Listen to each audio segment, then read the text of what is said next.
वे चले गए। फिर तपस्या करने के लिए खड़ा हुआ, फिर आ गए। नमो नारायणाय, नमो नारायणाय। 2-3 बार जब उसकी तपस्या में विघ्न हुआ तो उसने सोचा आज मुहूर्त अच्छा नहीं है, तो वहां से लौट आया। वो आकर के अपनी पत्नी के पास आया। उसकी पत्नी कयाधु ने कहा, तस्यापि भार्या शुश्रोणी कयाधुर नाम नामतः। कयाधु ने कहा कि भगवान प्राणनाथ, आप तो तप करने गए थे, क्या तप पूर्ण हो गया? तब इसने कहा कि क्या कहूं प्रिय, मैं तपस्या करने तो गया था पर 2 दुष्ट पक्षी मेरे पीछे पड़ गए। बार बार नमो नारायणाय, नमो नारायणाय, नमो नारायणाय, ऐसा बार बार वो कह रहे थे।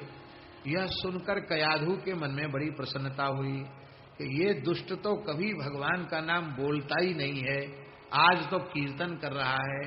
तो बार बार पूछती कि आपने क्या सुना? तो वो कहता, व्याहरन्तु शुभाम वाणीम नमो नारायणेति च। अच्छा, तो आप तपस्या करने गए थे, मैं फिर भूल गई, वो क्या कह रहे थे पक्षी? तो फिर 12द्वयम त्रयम चेति व्याहृतम वचनम शुभे। 2 बार, 3 बार, 4 बार उससे कयाधु ने नाम बुलवाया। और उसी समय वो रजस्नान करके पवित्र हो चुकी थी। और उसी समय हिरण्यकशिपु ने, महाराज जी, उसी समय हिरण्यकशिपु ने गर्भाधान किया। इसलिए भगवान नाम संकीर्तन गर्भाधान के पूर्व होने के कारण साक्षात सनकादिक भगवान प्रहलाद जी के रूप में गर्भ में आए। इसका तात्पर्य है कि किसी भी काल में भगवान की विस्मृति नहीं करनी। गर्भाधान के पूर्व क्षण में एक असुर के द्वारा किया गया भगवान नाम का स्मरण उसने प्रहलाद जैसे भक्त को प्रकट कर दिया। इसलिए खाते पीते उठते बैठते सोते जगते हर समय हरिस्मृति सर्व विपद विमुक्षणम, भगवान के पवित्र नाम की स्मृति बनी रहनी चाहिए। कहते, इत्युच्यमाने वचने वीर्यद्रावो भवत्तदा ऋतु काले तु संप्राप्तो जातो गर्भस्तदैवी। गर्भाधान हो गया, इसलिए नारदस्योपदेशेन वैष्णव समजायत। नारद के उपदेश से वो जन्मजात वैष्णव हुए। यहां एक और बात मार्कंडेय जी कहते हैं कि 2 प्रकार के भक्त होते हैं। एक तो जन्म से भक्त नहीं होते हैं, भक्तों का संग पाकर सत्संग पाकर भक्त हो जाते हैं। किंतु कुछ ऐसे होते हैं जो जन्म से ही भक्त होते हैं। तो तस्य सूनुरभत भक्तः प्रहलादो जन्म वैष्णव, इनको जन्म वैष्णव कहा गया। जन्म वैष्णव माने जन्म से ही ये वैष्णव हैं, जन्म से ही ये भगवान भक्त भगवत भक्त हैं। ऐसे असुर कुल में उनका जन्म हुआ। कहते, इतने असुर कुल में जन्म लेने के बाद मलिनाश्रय निर्मला, मलिन आश्रय में अत्यंत निर्मल श्री प्रहलाद जी प्रकट हुए। कैसे प्रहलाद जी प्रकट हुए? बोले, कली मल को दूर करने का प्रहलाद चरित्र श्रवण से बढ़कर कोई साधन नहीं है। कली के संपूर्ण दोषों को समाप्त करने का साधन है श्री प्रहलाद जी का चरित्र। यथा कलौ हरेर भक्ति पास संसार मोचने, कलयुग के प्राणियों के लिए संसार के पास से छुड़ाने वाली हरि भक्ति ही है। यह बात समझाने वाली केवल श्री प्रहलाद जी की ही कथा है, प्रहलाद जी का चरित्र है। महाराज जी, हमने गुरुजनों से सुना है कि श्रीमद् चैतन्य महाप्रभु भागवत धर्म के संबंध में भक्ति कैसी होनी चाहिए, इस संबंध में प्रहलाद जी की भक्ति को ही प्रमाण मानते थे। और जब तक प्रहलाद चरित्र का पाठ नहीं कर लेते थे श्री चैतन्य महाप्रभु जी, तब तक वे जल भी ग्रहण नहीं करते थे। नित्य सप्तम स्कंद भागवत के प्रहलाद चरित्र का पाठ करते थे महाप्रभु नियम से। वे तो साक्षात गोलोक विहारी श्री कृष्ण ही कृष्ण स्वरूप में ही हैं, पर उन्हें क्या आवश्यकता है हम लोगों को सिखाने के लिए कि भागवत धर्म के संबंध में प्रहलाद जी ही आदर्श हैं, प्रहलाद जी का चरित्र अनुकरणीय है, प्रहलाद जी की भक्ति सिद्ध भक्ति है। कोई कामना। कुछ कह रहे हो? आपको जाना है, आप आ गए, आपको हमने देख लिया, इसी से हमें सब कुछ मिल गया। आपकी यात्रा मंगलमयी हो। प्रसाद पवा करके भी जय हो। धन्यवाद।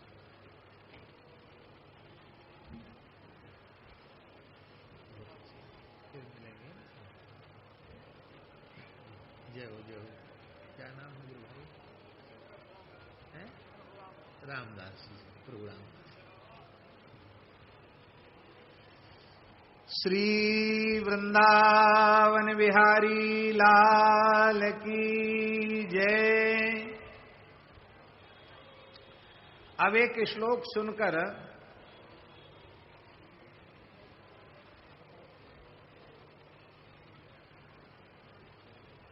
वैष्णवों के मन में बड़ी प्रसन्नता होगी। पूज्य रेवासा महाराज के मन में बड़ी प्रसन्नता होगी, और हम अनुभव करते हैं कि पूज्य पिताजी के मन में भी बहुत प्रसन्नता होनी चाहिए इस श्लोक को सुनकर के।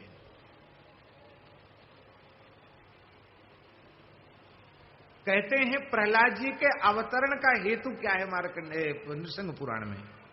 कहते हैं विस्तारयन भाति स विष्णु भक्तिम, विष्णु भक्ति का विस्तार करना ही प्रहलाद जी के अवतार का प्रयोजन। अभी पूज्य हमारे भक्तमाली जी ने कहा, श्री बिहारीदास जी महाराज ने, कि प्रहलाद जी ने अकेले अपने को ही प्रहलाद नहीं बनाया, 72,000 दैत्य बालकों को प्रहलाद बना दिया। माने अकेले प्रहलाद ने 72,000 प्रहलादों का निर्माण कर दिया। बड़ी अच्छी बात है। यथा चतुर्थम, जो श्लोक सुनकर आपको प्रसन्नता होगी,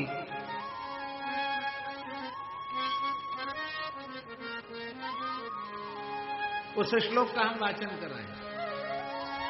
यथा चतुर्थम युगमाप्त धर्म कामार्थ मोक्षम किल कीर्तिदम सबाल लीलासु सहान्य डिम्भई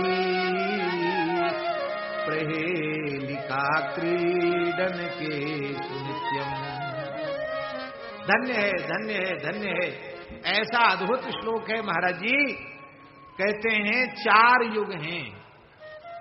सबसे पहला युग है सतयुग, उससे छोटा है त्रेता युग, उससे छोटा है द्वापर युग, और सबसे छोटा है कलयुग। पर श्री मार्कंडेय महर्षि कह रहे हैं 4 युगों में बड़ा भले ही सतयुग हो और सबसे छोटा कलयुग हो, लेकिन इन 4 युगों में कलयुग ही सबसे बड़ा है। अरे बोले हाँ, कैसे? कहते जैसे 4 युगों में वैष्णव धर्म की गरिमा महिमा के कारण, भगवत प्राप्ति की सहजता सरलता के कारण, भागवत धर्माचरण के कारण कलयुग की श्रेष्ठता है, ऐसे ही उस काल में बड़े से बड़े लोग थे और प्रहलाद जी छोटे बालक ही थे। जैसे 4 युगों में कलयुग भक्ति के कारण श्रेष्ठ है, ऐसे ही उस समय जितने बड़े बड़े लोग थे उनमें सबसे छोटे प्रहलाद जी श्रेष्ठ हैं। जैसे कलयुग श्रेष्ठ है, ऐसे ही भक्तों में श्री प्रहलाद जी श्रेष्ठ है। ये एक विशेष बात।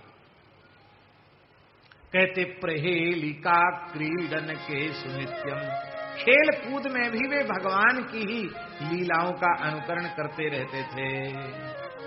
कथा प्रसंगे सुच कृष्णमेव प्रोवाच यस्मात् हि तत्स्वभाव इत्थं शिशित्वेऽपि विचित्रकारी व्यवर्धते स्मरणामृताशः।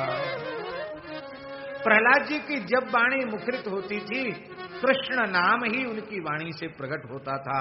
उनके स्वभाव में भगवान नाम आ गया, उनकी वाणी में भगवत चरित्र प्रतिष्ठित हो गया, और वे जैसे उनका शरीर बढ़ने लग गया, वैसे ही उनका भगवत प्रेम भी बढ़ने लग गया।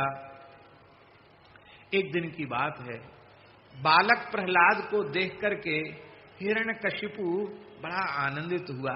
इसका कारण देखो, भक्त का दर्शन, महाराज जी, भक्त में भगवान की दिव्यता अवस्थित हो जाती है। इसलिए भक्त में जो विशेष सौंदर्य प्रकट होता है, लावण्य प्रकट होता है, वो लौकिक नहीं होता है। भक्त अलौकिक है और अलौकिक भगवत तेज उसके भीतर प्रकट होता है। इसलिए भक्त का रूप, लावण्य, माधुरी भी अपने आप में अद्भुत हो जाता है। प्रहलाद जी बड़े सुंदर हैं, उनको देख करके हिरण्यकशिपु को बड़ी प्रसन्नता हुई और प्रहलाद जी को उठाकर गोद में बिठा लिया और कहा, बेटा प्रहलाद, तुम्हारी पाटी पर क्या लिखा है? बेटा दिखाओ, तुम्हारी पट्टी पर क्या लिखा है? तो महाराज जी नृसिंह पुराण में लिखा है, गृहीत्वा तु करे पुत्रम पट्टिकाया सुशोभना मूर्धनि चक्रांकिता पट्टी कृष्ण नामांकिता जरात। उस पाटी पर शंख चक्र धनुष बाण के चिन्ह बने थे और सुंदर तिलक स्वरूप बना था और श्री कृष्णाय नमः लिखा था उस पट्टी पर। ये कौन सा चित्र तुमने बना दिया? बोले पिताजी, ये चक्र है, ये शंख है, ये तिलक है और ये हमारे प्रभु श्री कृष्ण का नाम है। भीतर से तो उसको बड़ा गुस्सा आया, लेकिन सोचा भोला बालक है, पता नहीं कहां से सीख आया होगा, तो अपने क्रोध को छिपा करके बोला कि देखो बेटा, ये तुमको गुरु ग्रह में किसने ये विपरीत शिक्षा तुमको दे दी? ये तुम, जो तुम्हारे गुरुजी ने तुमको पाठ पढ़ाया हो सो पाठ सुनाओ।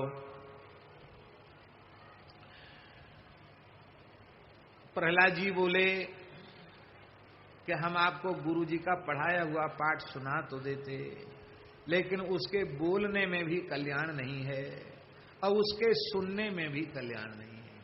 तो जिसको बोलने में भी लाभ नहीं और सुनने वाले को भी लाभ नहीं, ऐसी बात कहने सुनने से क्या प्रयोजन है? इसलिए अथाह पितरम हर्षात प्रहलादो जन्म वैष्णवा गोविंदम त्रिजगत वंद्यम प्रभुम नत्वा ब्रवीम्यहम ब्रवीमिते। त्रिजगत वंद्यम, जो त्रिभुवन के वंदनीय भगवान गोविंद हैं, उनके चरणों में प्रणाम करके मैं आपको बहुत उत्तम विद्या का उपदेश, परम उत्तम विद्या का वर्णन करके सुना रहा हूं। ये सुन करके क्रुद्धोपितम वंचयितुम जहासोच्चै प्रहष्टवत् था, लेकिन क्रोध को छिपाने के लिए ठहाका लगा करके हंसा और बोला कि बेटा, तुम जो अपने मुंह से बोल रहे हो वो न बोलो। प्रहलाद जी ने कहा, हम क्या बोल रहे हैं? तो हिरण्यकशिपु कहता है, राम गोविंद कृष्णेति विष्णु माधव श्रीपते। तुम राम गोविंद कृष्ण विष्णु माधव श्रीपते जो बोल रहे हो ये न बोलो। हमको बड़ी प्रसन्नता हुई, यही कीर्तन करने लगे। ये है भक्त के संस्पर्श की महिमा, नहीं तो इस दुष्ट के मुंह से काहे को नाम निकले। पर प्रहलाद जी गोद में हैं, इसलिए इसके मुख से भी भगवान नाम प्रकट हो रहा है। बोला, एवं वदन्ति ये सर्वे ते पुत्र मम वैरिणः। जो राम गोविंद कृष्ण विष्णु माधव श्रीपति ऐसे नामों का उच्चारण करते वे तो सब हमारे दुश्मन हैं, शत्रु हैं। इसलिए ये तुमने कहां सुन लिया? तुम उसका पता बताओ कि तुम्हारी बुद्धि को किसने बिगाड़ा है। श्री प्रहलाद जी ने कहा, पिताजी आप कहते मेरी बुद्धि बिगड़ गई, लेकिन हमको तो आपकी ही बुद्धि विपरीत दिखाई पड़ रही है। क्यों?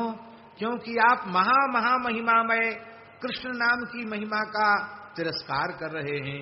इससे भारी जड़ता और क्या हो सकती है?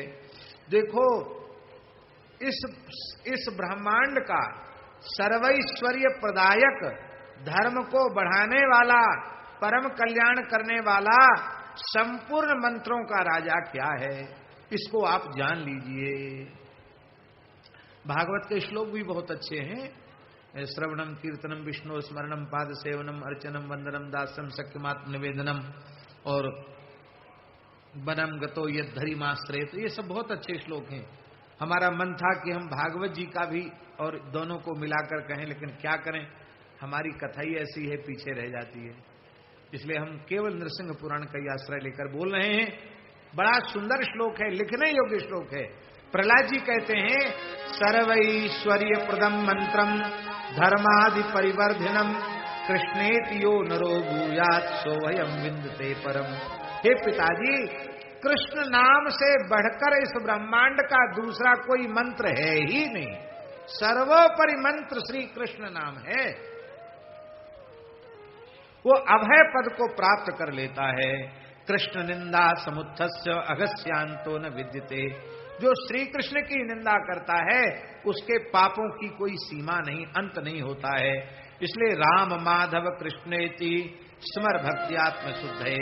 इसलिए पिताजी, मेरी प्रार्थना यही है कि आप श्री राम माधव कृष्ण इन नामों का कीर्तन करके आनंद का अनुभव करें।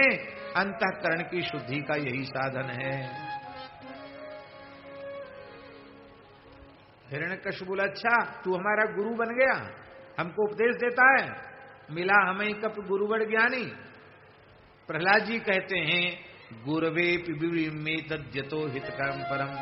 भले ही अपने गुरुजन ही क्यों न हो, यदि वे भी भगवान को भूल गए हो तो छोटे लोगों का धर्म है कि वो उनको भगवान की याद करावें। आप मेरे गुरुजन हैं, मेरे पूज्य हैं, लेकिन आप भगवान को भूल गए हैं, इसलिए हम आपको भगवान की याद दिला रहे हैं। शरणम ब्रज सर्वेशम सर्व पाप क्षयंकरम। उन सर्वेश्वर भगवान की शरण ले लो जो संपूर्ण पापों को नष्ट करने वाले हैं। इतना सुनते ही अब तो हिरण्यकशिपु तिलमिला उठा। उसने कहा कि अरे केनायम बालको नी तो दशा में ताम सुमध्यमाम। किसने हमारे इस बच्चे की बुद्धि को बिगाड़ दिया है? धिक्कार है, धिक्कार है, धिक्कार है। ऐसा दुष्ट पुत्र हमारे यहाँ कैसे पैदा हो गया? अरे अपने चाचा की हत्या करने वाले दैत्यों के महान विरोधी विष्णु का तू दास बनना चाहता है? अरे दैत्यों, क्या देख रहे हो? बांध कर ले आओ, ले जाओ इसको। सब थर थर कांपने लगे। हिरण्यकशिपु फिर बोला, गुरु शिशोर गुरुम। गुरु जी के जो लड़के हैं ना संडामर्क, उनको बांध के ले आओ। हाँ, बद्ध्वा चानीयताम दैत्यई क्रूरई कुरु पराक्रमई। दैत्यों ने तुरंत बांधे हाथ पैर, संडामर्क के उपरोषित कर दिया। अब सोचो, कहीं शुक्राचार्य जी भी रहे होते तो यही दशा शुक्राचार्य जी की भी हो जाती बेचारों की। इसलिए वो बीच में ही चले गए। अच्छा किया उन्होंने। महाराज सामने जैसे ही संडामर्क पहुंचे तो संडामर्क ने कहा, हे राजन, आप इतने क्रोध क्यों कर रहे हैं? क्यों? क्योंकि देखो, आपने खेल खेल में सबको जीत लिया और मेरे जैसे तुच्छ प्राणी के ऊपर आप क्रोध क्यों कर रहे हैं? हिरण्यकशिपु ने कहा कि विष्णुस्तवम मम सुतम पाप पाठ मपी पठा, पाप बाल मपी पठा। मेरे बालक प्रहलाद को तुमने विष्णु का पाठ पढ़ा दिया है और इसीलिए मैं क्रोध कर रहा हूं। ये करतूत तेरे जैसे ब्राह्मण की ही हो सकती है।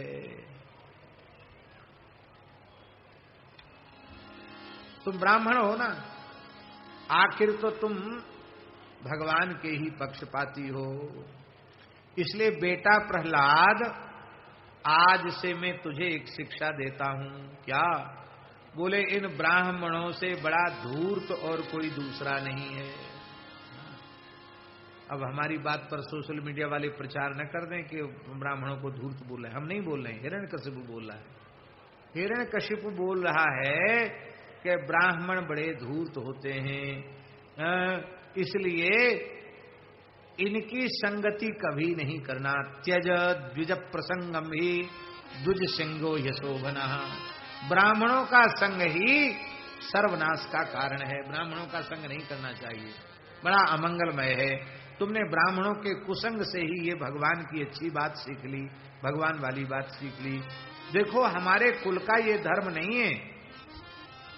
हमारे कुल का धर्म तो विष्णु का विरोध ही है, क्योंकि विष्णु ने सदा हमारे पक्ष के दैत्यों का ही नाश किया है। और तुम भगवान विष्णु का नाम लेकर के तुम्हें लज्जा नहीं आती है। और तुम्हारा बाप विश्वनाथ है, ये अपने को कह रहा मैं विश्वनाथ हूं, जगन्नाथ हूं, और हमारा भजन न करके तुमने अलग से कोई भगवान बना लिया है। देखो तुम यदि किसी दूसरे को भगवान कहते हो, जो लक्ष्मी का भोग करता है, वह दूसरा कोई भगवान नहीं है। मैं ही तेरा भगवान हूं और तू मेरा ही भजन कर। मैं ही तेरे लिए महेश्वर हूं। जड़ता का त्याग कर दे। और देखो तुम सोच रहे हो कि ये देवताओं की स्तुति करके, देवताओं के गुणगान करके हम उनका भला कर देंगे। तो जैसे चूहे बिलाव का क्या जो है, असुरो यम सुरान स्तौति मार जार एवं मूसिकान। जैसे बिल्ली चूहों की स्तुति करे तो उसका क्या प्रयोजन। ये तो बिल्ली चूहों की स्तुति जैसी बात हो गई। जैसे सर्प जो है वह मोर अपने द्वेष पात्र सर्पों की प्रार्थना करे, ऐसी हमको भगवान की प्रार्थना नहीं करनी चाहिए। शंडामर्क ने कहा कि देखो महाराज आप चिंता न करें, हम इनको ले जा रहे हैं, इनकी बुद्धि शुद्ध करके लाते हैं, उनको ठीक से पढ़ाएंगे। महाराज जी इतना सुनते ही हिरण्यकशिपु बोला, याहि द्विज पशो साधु साधि सुतम मम। अरे द्विज पशु, ब्राह्मण पशु, जा ले जा हमारे पुत्र को, ठीक से समझा करके ला। भागवत जी में लिखा सदीनो राज सेवक। ब्राह्मण जब राज सेवक हो जाएगा तो उसकी ब्राह्मणता को दांव पर लगाना पड़ेगा। ऊटपटांग कोई बड़ो अधिकारी बोलवे लग जाए तो आप नहीं कह सकते कि हम पंडित जी हैं, थोड़ा तो हमारा ख्याल रखो। राज सेवक होगा तो दीनहीन होना पड़ेगा। हमारे महाराज जी कहते थे ब्राह्मण के लिए, महाराज जी कहते थे नौकरी ना करी, नौकरी ना करी, और करी तो नयके करी। माने नौकरी ब्राह्मण को ना करी, नहीं करना चाहिए, और करी तो नयके करी। पर ब्राह्मणता छोड़ दो, सबके नीचे पैर सिर झुकाना पड़ेगा। अब वह बात नहीं रह गई है कि बड़े लोग विचार करेंगे कि तुम ब्राह्मण हो, तुमसे हम पैर न छुआएं, तुमसे पैर न दबावें, तुमसे जूठा न उठवावें। अब वह बात नहीं है। अब तो उन्हें पता चलेगा तो जानकर तुमको जूठा उठवाएं, तुमसे जूठा उठवावेंगे और जो चाहेंगे सो करवावेंगे, नहीं करोगे तो जेल की हवा खानी पड़ेगी। ये स्थिति है। अब हिरण्यकशिपु ने भेज दिया, श्री प्रहलाद जी गुरु गृह चले गए और वहां पहुंच करके और उन्होंने पढ़ना आरंभ किया। भगवान की अद्भुत भक्ति प्रहलाद जी को प्राप्त हो गई।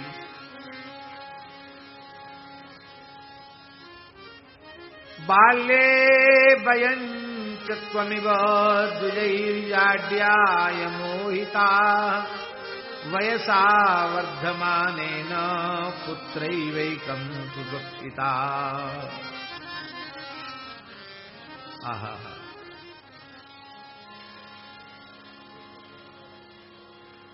प्रहलाद जी ने दैत्यों के गुरुकुल की पढ़ाई पूरी कर ली।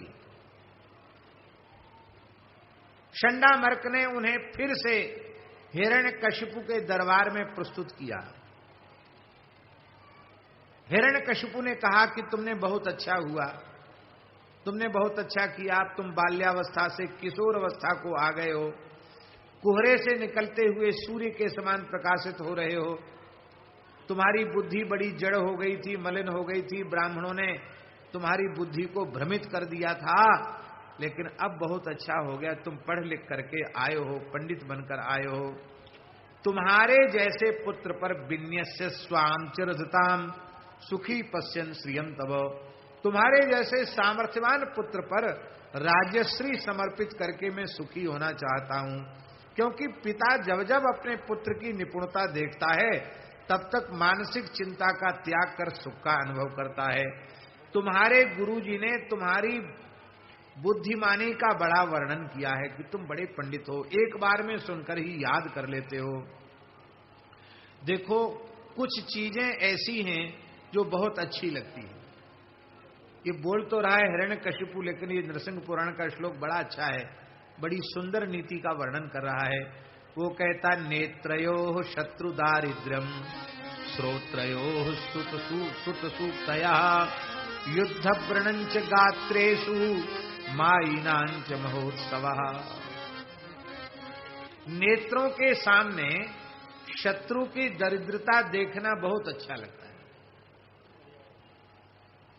आंखों के सामने शत्रु फटे हाल में चला जाए, बेघर हो जाए, सड़क छाप हो जाए, कोठी फोटी सब छिन जाए, तो लोगों को मन में, ये संतों की नीति नहीं है। संत तो दुखी होते हैं, उनमें अपने पराये का भेद नहीं होता, पर सामान्य संसार के मनुष्य अपने शत्रु की विपन्न अवस्था, दरिद्र अवस्था देखकर प्रसन्न होते हैं, और कानों में पुत्र की तोतली वाणी सुनकर प्रसन्न होते हैं,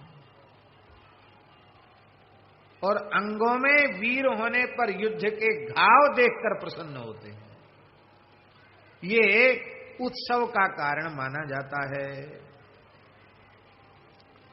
इतना सुनते ही श्री प्रहलाद जी ने कहा, पिताजी आप जो कुछ कह रहे हैं अपने विचार से ठीक कह रहे हैं, लेकिन आप कहते हैं कि पुत्र की वाणी सुनकर के प्रसन्नता होती है। महाराज, पुत्र उत्तर की वाणी सूक्ति नहीं, सूक्तयः श्रोतयोः सत्यम महाराज महोत्सव किंतु ता वैष्णवीर्वाचो मुक्त्वा नान्या विचारे।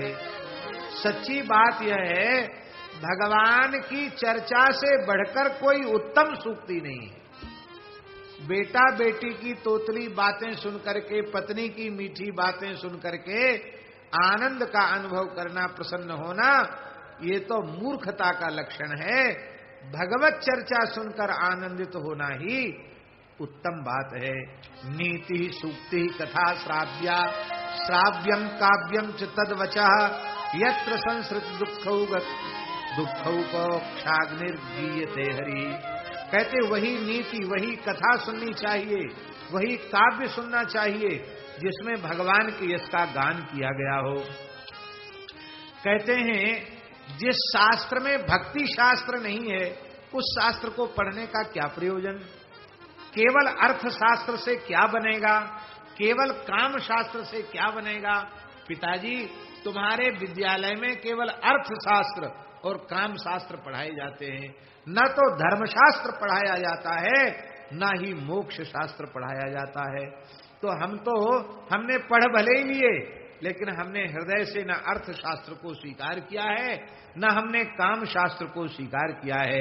हम तो यही जानते हैं कि शास्त्र श्रमेण किंतात, उस व्यक्ति के शास्त्र श्रम से क्या लाभ है जिसने वैष्णव शास्त्र का अध्ययन नहीं किया। वैष्णवम वाङ्मयम तस्मात् श्राव्यम सेव्यं च सर्वदा। महाराज जी, उन लोगों को कान खोलकर सुनना चाहिए जो कहते हैं कि ईसा के इतने वर्ष पहले या इतने वर्ष पीछे वैष्णव शब्द आया है, उनको सुन लेना चाहिए। इस बात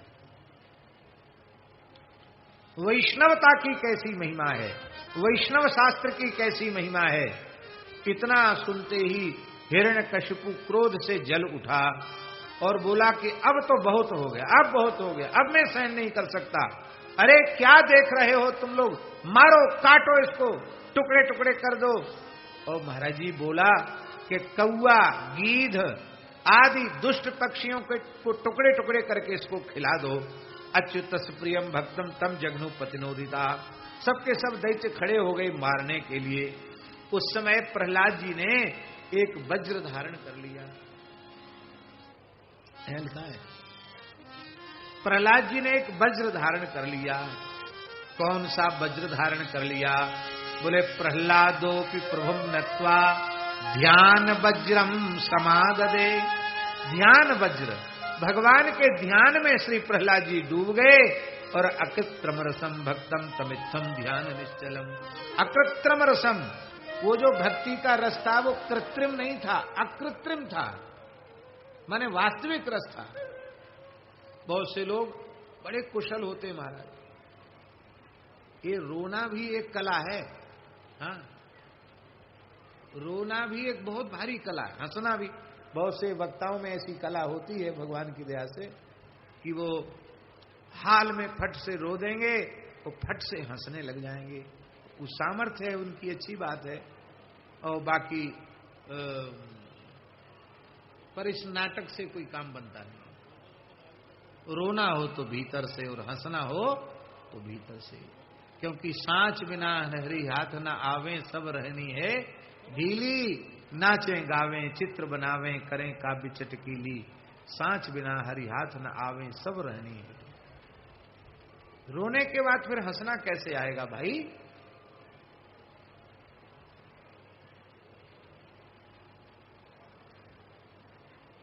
हम तो रोते नहीं है, हमारा हृदय इतना कठोर है कि हमारे हृदय में प्रेम है ही नहीं, तो हम रोवें कहां से?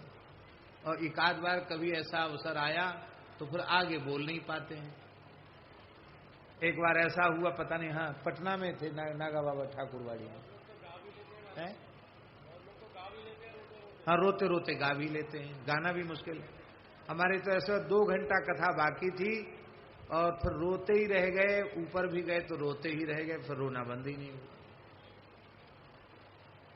जगन्नाथपुरी में कीर्तन में धोखे से पता नहीं कैसे रोना आ गया, रोए तो कम से कम 10-12 घंटे रोते ही रह गए। तो रोना चालू हुआ तो रोना बंद नहीं हुआ। बनावटी हंसना और बनावटी रोना ज्यादा देर तक नहीं रहेगा। भीतर से जब रोना आ जाएगा तो फिर रोना रुकेगा नहीं। फिर ये परवाह भी नहीं रहेगी कि कोई क्या देख रहा है, कोई क्या कहेगा, फिर थोड़ी परवाह। फिर बाह्य जगत की कोई वस्तु दिखती नहीं। यहां लिखा अकृत्रिम रसम भक्तम, जिनमें कृत्रिमता है ही नहीं, ऐसे रस रूपा भक्ति से संपन्न निश्चल ध्यान वाले प्रहलाद ने जब ध्यान वज्र धारण किया तो कहते भगवान, बहुत ध्यान से सुने, भगवान श्री कृष्ण उनके रोम रोम में समाहित हो गए।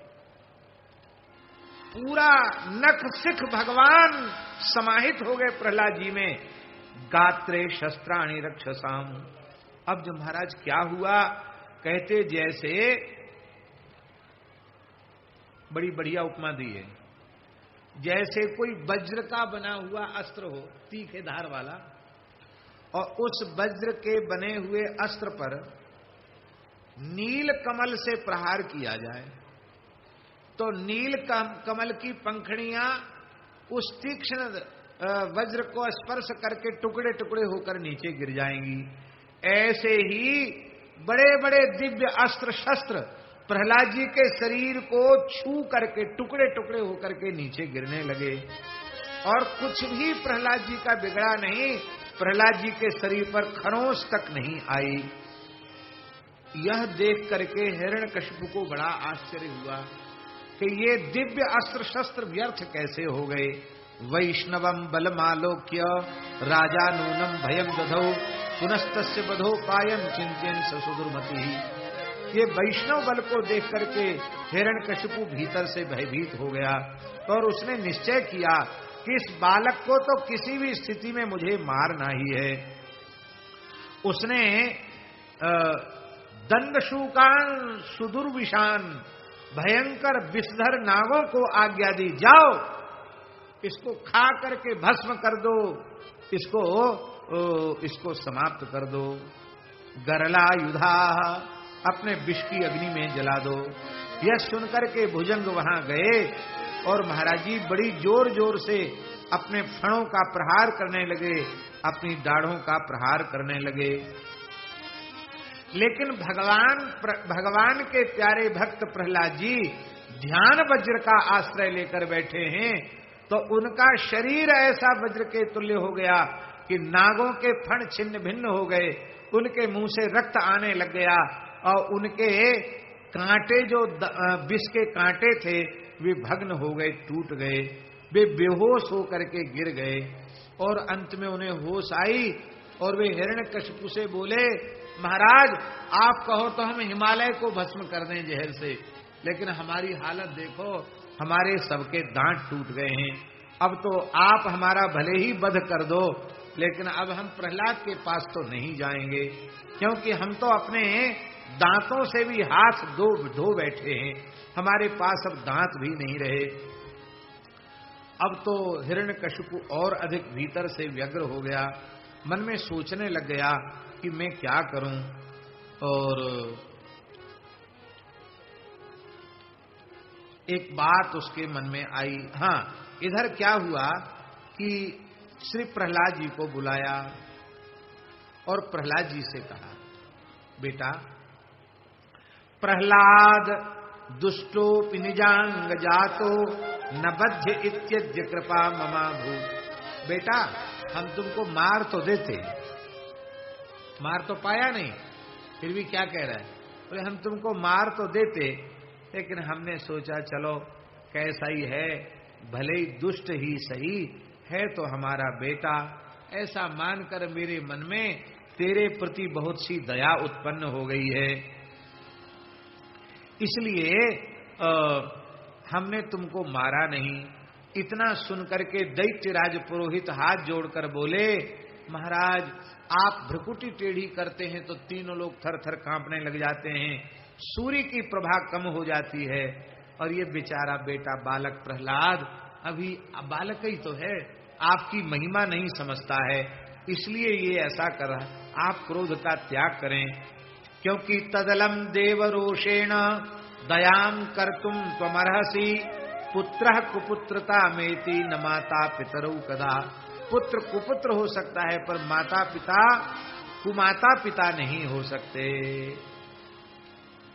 तो आप आज्ञा करें तो हम फिर कुछ दिन इसको पढ़ा के लावें पाठशाला में। हाँ ले जाओ इसको ले जाओ। प्रहलाद जी बोले, अभी लगता भगवान ने हमको जिस काम के लिए भेजा वो काम अधूरा है। अभी पारस में अरु संत में बहुत अंतरो जान, वह लोहा सुवर्ण करें वे करें आप समान। अभी हमें अनेकों प्रहलादों का निर्माण करना है, इसलिए भगवान हमको फिर से पाठशाला भेज रहे हैं। प्रहलाद जी महाराज ने बड़ी कृपा की, प्रहलाद जी फिर से पाठशाला में विराजे। और महाराज जी जैसे ही बालकों ने देखा कि प्रहलाद जी आए हैं, सभी बालकों ने चारों ओर से घेर लिया और बोले, प्रहलाद जी तुमने ये जादू मंत्र कहां से सीख लिया हैं? बताओ, दैत्यराज तुम्हारे पिता का क्रोध भी तुम्हारा बाल बांका न कर सका। ये कोई मंत्र सिद्धि है या कोई तंत्र सिद्धि है या कोई विशेष विद्या का प्रभाव है? ये क्या है, हम जानना चाहते हैं। यह सुनकर के श्री प्रहलाद जी ने कहा कि देखो, तुम जो कुछ मैं कहूंगा उस पर तुम विश्वास रखना, तब तो मैं तुम्हें अपने मन की बात बता सकता हूं। और यदि तुम्हारे मन में ये हो कि नहीं नहीं ये तो हमको बहका रहे हैं, तो फिर हम अपना भजन क्यों छोड़ेंगे, फिर हम तुमसे बोलेंगे नहीं। बालक बोले, नहीं, आप जो कहोगे वह सब हम मानेंगे और आपकी बात को हल्के में नहीं लेंगे, आपकी बात को बहुत ध्यान पूर्वक सुनेंगे। तब श्री प्रहलाद जी ने कहा, शृणुत सुमनसा सुरारि पुत्रा यदह मनन्य रतिर वदामि पृष्ठा। अनन्य रति भगवान के चरणों में कैसे होती है, इसका हम तुम्हें वर्णन करके सुनाते हैं। देखो ये संसार कैसा है, पहले इस संसार को देखो, ये संसार कैसा है। धन जन तरुणी विलास रम्यो, धन जन तरुणी विलास रम्यो, भव विभवा किल भाति यस्तमेनम् विमृशत सुबुधै ऋतैषसेव्यो द्रुतमतवा परिवर्य एव दूरा द्रुतमतवा परिवर्य एव दूरा धन जन तरुणी विलास रम्यो धन जन तरुणी विलास मोहासक्त विषयी भोगी प्राणियों के लिए ये संसार बड़ा रमणीय है। क्यों? उनको धन का आकर्षण है, उनको पद प्रतिष्ठा का आकर्षण है, उनको स्त्री विलास का आकर्षण है, इसलिए उनको संसार का वैभव बहुत अच्छा लगता है। लेकिन जो भगवान के प्राण प्यारे भक्त हैं, उनको यह जन, यह धन, यह रमणी का विलास अपनी ओर आकृष्ट नहीं कर सकता। जैसे कोई भूखा मनुष्य भोजन के लिए बैठ जाए और सुंदर भोज्य पदार्थ उसके सामने उपस्थित हो जाए और फिर सहसा ये पता चल जाए कि इस भोज्य पदार्थ में विष मिला हुआ है, तो उस भोज्य पदार्थ को देख करके भी उसके मन में खाने की इच्छा नहीं होती है। ऐसे ही भगवान के भक्तों की दृष्टि इन संसार के पदार्थों के प्रति विष के जैसी होती है। इसलिए भगवान के भक्तों के मन में ये कभी आकर्षण उत्पन्न नहीं कर पाते हैं। देखो, मुझे अपने पूर्व अवस्था का स्मरण हो रहा है, मुझे अपने अनेकों जन्मों का स्मरण हो रहा है। प्रहलाद जी कहते हैं यह जीव भगवान से विमुख होकर के गर्भों में पड़ता है, कितने कष्ट का विचार करता है। जैसे कोई कठोर कारागार में पड़ा हुआ जीव हाय हाय चिल्लाता है, कैसे भी इस कारागार से हमको मुक्ति हो जाए, ऐसे ही विष्टा मूत्र और कृमियों से भरे हुए इस कारागार में, गर्भरूपी कारागार में पड़ा हुआ जीव हाहाकार करता है, अपने सैकड़ों जन्मों की याद करता है और कहता है कि मैं कैसे से निकलूं। उस समय वो भगवान की याद करता है, वो कहता है हे प्रभु, आपने बार बार हमें मानव शरीर देकर संसार चक्र से छूटने का अवसर दिया, लेकिन हमने आपकी कृपा को बार बार ठुकराया है। इसलिए हे भगवान, हम आपकी शरण में हैं, आप हमें कृपा करके इस संसार, इस गर्भ बंधन से मुक्त कीजिए। वीक्षामहे नैव सुखांस लेशम, हे भगवान, हमें तो संसार में सुख का लेस भी नहीं दिखाई पड़ता। और एक श्लोक बड़ा प्यारा है, प्रहलाद जी कहते हैं इसलिए बुद्धिमान पुरुष को संसार की प्रत्येक आकर्षक वस्तु के तात्विक स्वरूप का विचार करना चाहिए। प्रहलाद जी कहते विचार के बिना वैराग्य नहीं होता, विचार से ही वैराग्य होगा। विचार नहीं करोगे तो संसार के भोग सदा सुहावने लगते रहेंगे। जैसे विचार की एक पद्धति हम आपको बता देते हैं। गुलाब जामुन सामने आए, आहा क्या कहना है, देख के गुलाब जामुन बढ़िया, चाशनी में तर और बढ़िया एकदम सुंदर वेद लक्षणा भारतीय देसी गाय के घी का चाशनी में तर सुंदर गुलाब जामुन देख के क्या मन करता है, मुंह में पानी आ जाता, भले गले में जलन पड़ रही हो, दो चार गुलाब जामुन अटका जाए ऐसे लगता है देखते ही। अब विचार करें कि गुलाब जामुन जो देखने में इतना सुंदर लग रहा है, इसको मुख में एक बार रख लो और फिर तुरंत उगल दो, फिर कैसा इसका स्वरूप होगा, फिर आकर्षण होगा उसको देखने में। केवल मुंह में रख के पट से फूट जाएगा, फिर उगल दो, उसको देखकर घृणा लगने लग जाएगी। बाहर उसका रूप इतना आकर्षक है, भीतर जाते ही स्वाद लेते ही वो ऐसा हो गया, और गले के नीचे उतर गया तो, और गले के नीचे उतरने के बाद बमन के रूप में आ जाए तो और अधिक विकृत रूप उसका हो जाएगा। बमन के साथ जब वो गुलाब जामुन निकलेगा तो उसका और अधिक विकृत रूप हो जाएगा। और मान लो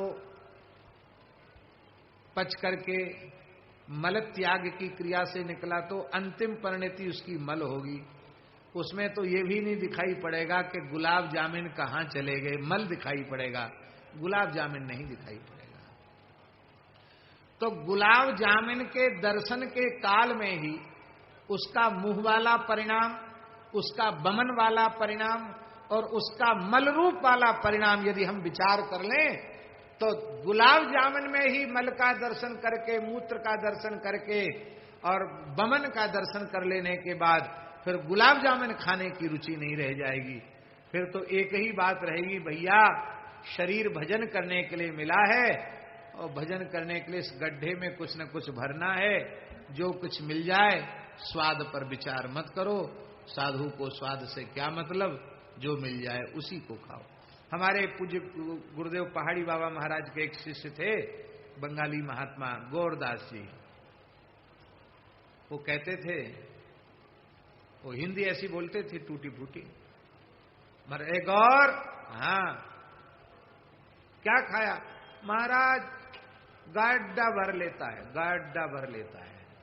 वो भात खाते थे, रोटी वोटी नहीं खाते थे। हाँ, अन्न खा लिया ना, गड्ढा भर लिया, गड्ढा भर गया। है तेरी जरे तेरी। मैं पूछता हूं चटनी कैसी बनी और रायता कैसा बना, और ये कहता गड्ढा भर लिया। फिर हंसते थे महाराज जी। फिर कहते थे देखो साधु की ऐसी भाषा होनी चाहिए, क्या खट्टे मीठे चटपटे पदार्थों का स्मरण करे, गड्ढा भर लिया। भजन खूब करते थे, गड्ढा भर लिया है। गड्ढा भरने की दृष्टि होनी चाहिए, स्वाद लेने की दृष्टि। इसी प्रकार से रूप रस गंध शब्द स्पर्श, उनका यथार्थ तत्व का विचार करना चाहिए। ये श्लोक प्रहलाद जी का लिखने योग्य है। वो कहते कि हे बालको, मैं निरंतर विचार करता हूं और विचार से ही मुझे वैराग्य की प्राप्ति हो गई है।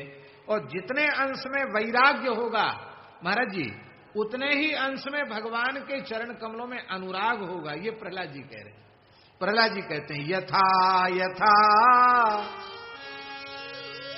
साधु विचारयामस्तथा तथा दुःखतरं च विदमः तस्माद् भवेस्मिन् किल चारु रूपे दुःखाकरे नैव पतन्ति सन्तः, दुःखाकरे नैव पतन्ति सन्तः।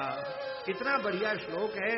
कहते जैसे जैसे भगवान का भक्त जगत के यथार्थ स्वरूप का, भोगों के यथार्थ स्वरूप का विचार करने लग जाता है, वैसे वैसे उसकी शरीर में, संसार में अनासक्ति होने लग जाती है। फिर वो शरीर संसार से अनासक्त भगवान के भक्त हो जाते हैं। और जो तत्वज्ञान से रहित हैं, वे तो ऐसे इन भोगों के पर लट्टू होकर नष्ट होते हैं, जैसे पतिंगा दीपक की लौ में जल करके नष्ट हो जाता है। देखो मेरे प्यारे मित्रों, तुम स्वयं हमको देख लो, मेरे पास कुछ नहीं है। मैं बालक हूं, बल भी नहीं है, धन भी नहीं है, पद भी नहीं है, प्रतिष्ठा भी नहीं है, कुछ भी नहीं है मेरे पास। पर मेरे पास क्या है? कहते श्रीपति के पाद पद्म मेरे पास है महाराज जी, भगवान के चरण कमल मेरे पास है। मेरे पास कुछ नहीं है, मैं अकिंचन हूं, पर मेरे पास भगवान के चरण कमल हैं। इसलिए हमको अन्न से, वस्त्र से, धन से, जन से, पद से, प्रतिष्ठा से अब कोई प्रयोजन नहीं है। क्योंकि मेरी संपत्ति क्या है? अनन्य चित्तेन नरेण किंतु उच्चार्यते केशव माधवेति। अनन्य चित्त से भगवान केशव के नामों का कीर्तन करना, यही मेरी संपत्ति है, इससे बढ़कर के कुछ नहीं है। दैत्यों प्रहलाद जी की बात सुनकर के बोले कि हम तो संडामर्क को ही अब तक गुरु मानते थे और उनसे तुमने भी पढ़ा, तुम कहां सीखे आए? अरे भाई तुम पर्दा मत करो, छिपाओ मत, ये तुम कहां सीख के आए? क्योंकि तुम हमारे सामने तो कहीं पढ़ने गए नहीं, आखिर तुम कहां सीख के आए?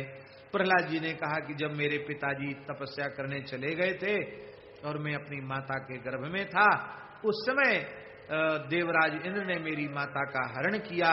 उस समय श्री नारद जी ने मेरी माता को छुड़ाया और कहा, विष्णु भक्त्याथ प्रमुच्याथ गतम स्वभुवनम हरि।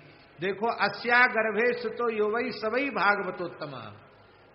तुम इसके गर्भ को नष्ट मत करो, क्योंकि इसके गर्भ में महाभागवत प्रहलाद हैं। यह बात सुनकर इंद्र ने मेरी माता के चरणों में प्रणाम किया, और मैं गर्भ में था पर मेरी माता की परिक्रमा की। प्रणाम करके इंद्र चला गया।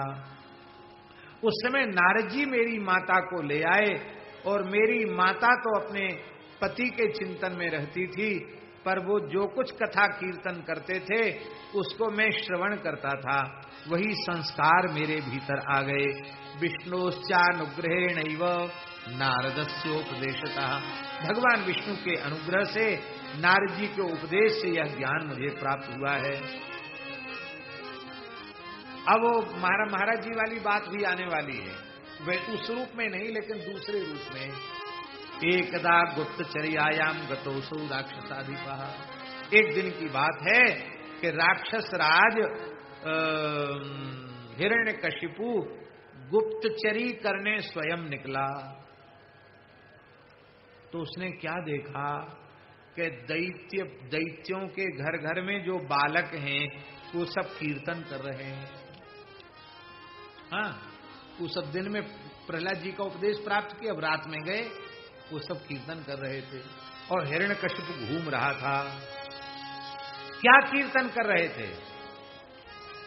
शृणोति रात्रौ नगरे जय रामेति कीर्तनम। जय राम मने विजय मंत्र का कीर्तन कर रहे थे। जय रामेति कीर्तनम, ये विजय मंत्र है। श्री राम जय जय राम गाइए। श्री राम जय जय राम। श्री राम जय जय राम। श्री राम जय जय राम। जो प्रहलाद जी को अपना आचार्य मानते हो, जो प्रहलाद जी का अपने को विद्यार्थी मानते हो, वो तो गाएंगे, और जो हिरण्यकशिपु को अपना गुरु मानते हो, चंडामर्क की पाठशाला के विचारों को स्वीकार करते हो, वो बिल्कुल न बोलें। बोलो किसका बनने में फायदा है, प्रहलाद जी का कि हिरण्यकशिपु का? ऐसा कीर्तन करो कि भगवान के नित्य धाम तक आवाज पहुंचे। श्री राम जय जय राम। श्री राम जय जय राम। श्री राम जय जय राम। श्री राम जय जय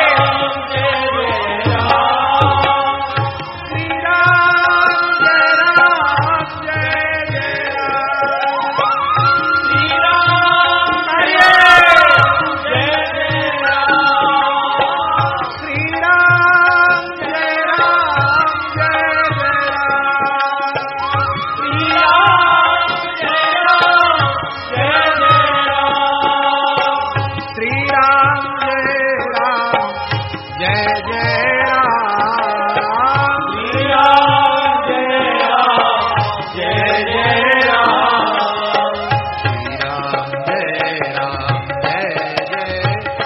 श्री राम जय जय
ये कीर्तन सुनाई पड़ा, उसने तुरंत पुरोहितों को बुलाया।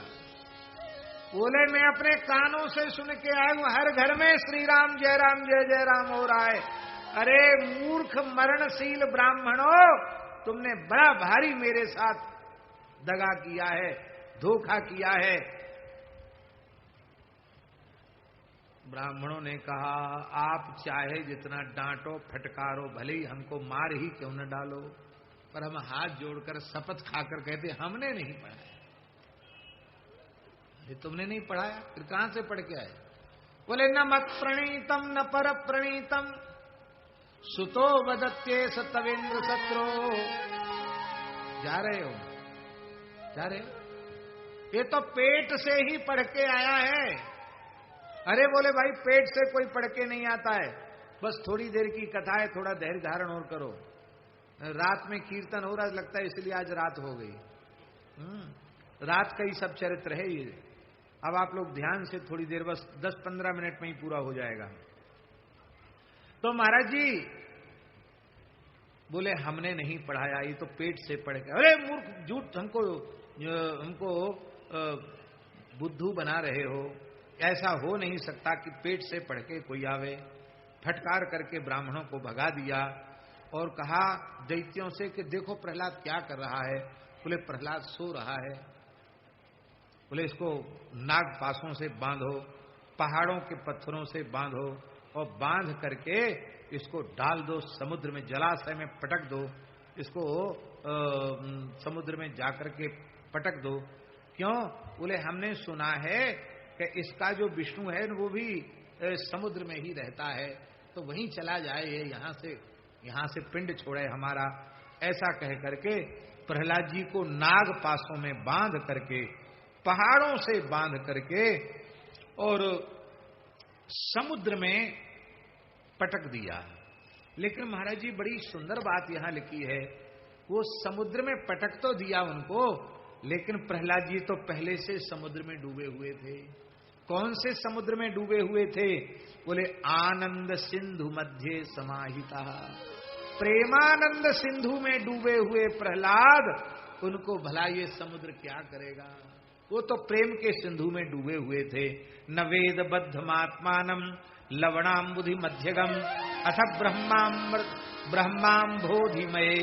ब्रह्माम्भोधिमये स्वस्मिन् स्थिते मुनौ ब्रह्माम्भोधि समुद्भवम। गोस्वामी जी ने कहा है कलिमल प्रध्वंसनम चाव्ययम।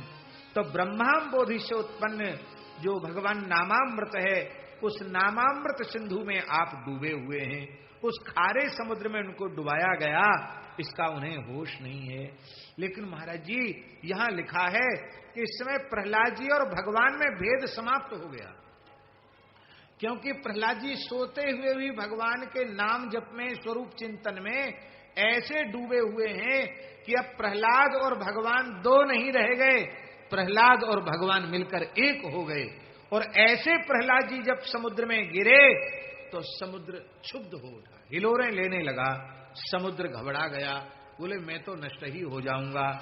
तो समुद्र आया और आकर के समुद्र ने श्री प्रहलाद जी के चरणों में प्रणाम किया।